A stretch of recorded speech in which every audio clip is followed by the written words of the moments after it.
বিসমিল্লাহির রহমানির রহিম। প্রিয় বন্ধুরা, আজকের আলোচনার বিষয় ট্যাবলেট লিভোক্সিন 500 mg ওষুধ সম্পর্কে।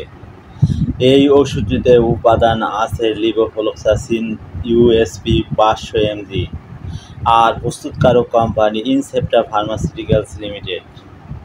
আজ আমি এই ওষুধের কার্যকারিতা, সেবনবিধি, পার্শ্ব প্রতিক্রিয়া ও সতর্কতা সম্পর্কে বিস্তারিত আলোচনা করব। এই ওষুধটি একটি অ্যান্টিবায়োটিক ওষুধ। যে কোনো ফার্মেসিতে খোঁজ নিলে পাবেন, কারণ এই ওষুধটি একটি টপ 10 কোম্পানি। কার্যকারিতা মানে এই ওষুধের কাজ কি, কোন কোন রোগে কাজ করে, এটাই বোঝায়।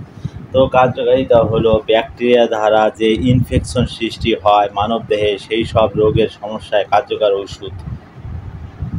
দীর্ঘস্থায়ী ব্রঙ্কাইটিস, সাইনোসাইটিসের সমস্যা, নিউমোনিয়া রোগের সমস্যা, ইনফেকশন জাতীয় জ্বরের সমস্যা, ত্বক ও ত্বকের গঠনের ইনফেকশন হলে এই ওষুধ খুবই ভালো কাজ করে। মূত্রনালীর ইনফেকশনের সমস্যা ইত্যাদি সমস্যায় খুবই কার্যকর ওষুধ। এক কথায় যদি বলি, ব্যাকটেরিয়া দ্বারা আক্রান্ত ইনফেকশনের সমস্যায় এই ওষুধ খুবই ভালো কাজ করে। প্রিয় বন্ধুরা, ভিডিও সম্পূর্ণ দেখুন। ভালো লাগলে লাইক, সাবস্ক্রাইব ও ফলো করতে ভুলবেন না। ওষুধ সম্পর্কে কোনো কিছু জানতে কমেন্ট করুন। সেবনবিধি মানে এই ওষুধ কীভাবে খেতে হবে, কোন বয়সে কতটুকু খেতে হবে, এটাই বোঝায়। তো সেবনবিধি: প্রাপ্তবয়স্ক একটি ট্যাবলেট দিনে একবার সেবন করতে হবে।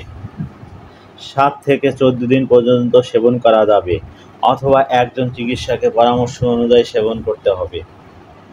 পার্শ্ব প্রতিক্রিয়া মানে এই ওষুধ খেলে কী কী সমস্যা হতে পারে।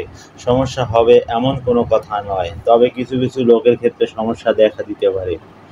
তো পার্শ্ব প্রতিক্রিয়া হলো বমি বমি ভাব, ডায়রিয়া বা পাতলা পায়খানা হতে পারে, ক্ষুধামন্দ, অনিদ্রা, মাথা ব্যথা, মাথা ঘোরা, কোষ্ঠকাঠিন্য ও ফুসকুড়ি দেখা দিতে পারে।